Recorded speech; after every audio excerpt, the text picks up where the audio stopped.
So for you, Bitcoin going from 126 down to 60K is not a bear market. No. It's a nasty correction. It's a nasty correction in a bull market. Now, I've been in crypto since 2013. I've seen many corrections, non-bear markets of 50% in Bitcoin.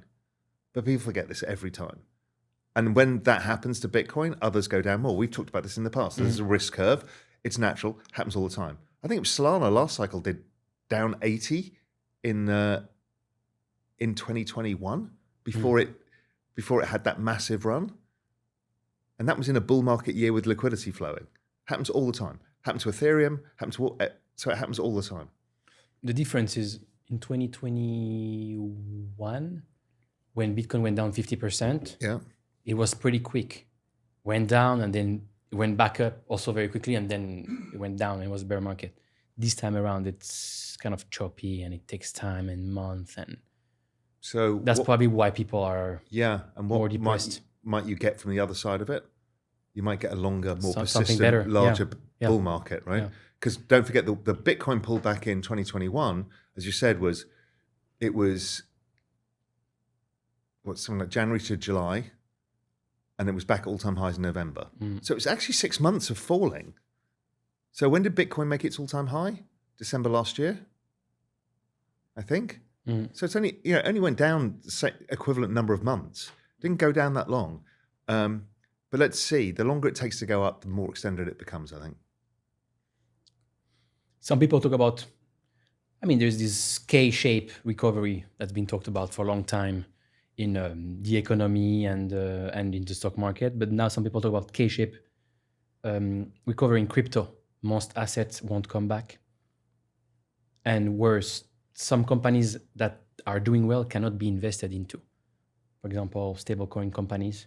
It's extremely hard. There's no token. You have to do some private equity or VC stuff to be able to buy them. That's why people are pissed, basically, because they haven't really made money and they feel like there's a bunch of people, or quite a lot, who say actually all these crypto coins are dead, but there is stable coins, RWA, Bitcoin, and like a few other things that will go up, but people can't buy these companies. Therefore, they feel like the promise of I can invest early in something that will go up, which they also couldn't do in AI, right? Yeah. The kind of promise is broken. What do you think about that? I think it's not true. I think product market fit wins hyperliquid. You've seen it. Product market fit wins. So there are plenty of opportunities. Just because your bullshit token doesn't go up, the market owes you nothing.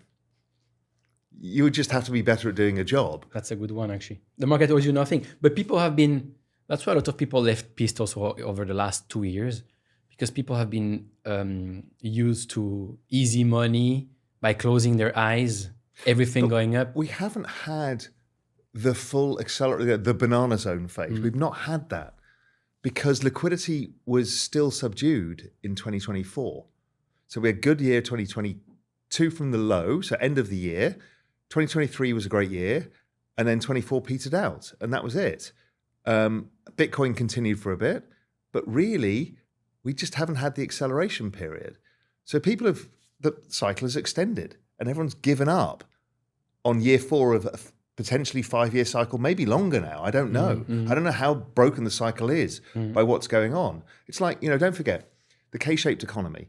So tech economy's booming, the real economy's not. So what are they trying to do? They're trying to cut rates to help regular people. The ISM that we've talked about in the past is now ripping positive as crypto rises, same thing. And they're going to have the largest infrastructure investment in the history of the world is about to happen in data centers and all of that build out. And that's going to employ a lot of people in construction, services, everything. And we're going to have a boom. And that money gets saved, spent, or invested. And people will come to the casino, as they always do, in the crypto market. So again, I don't have an issue.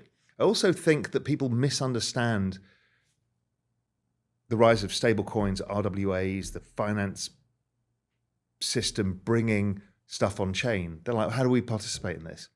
Just own the fucking token. This like The underlying layer layer one. one. Right? I mean, the layer one trade is so simple. Yeah. It's so obvious. It's the big trade. It is I talked about this, the universal basic equity layer for all of us.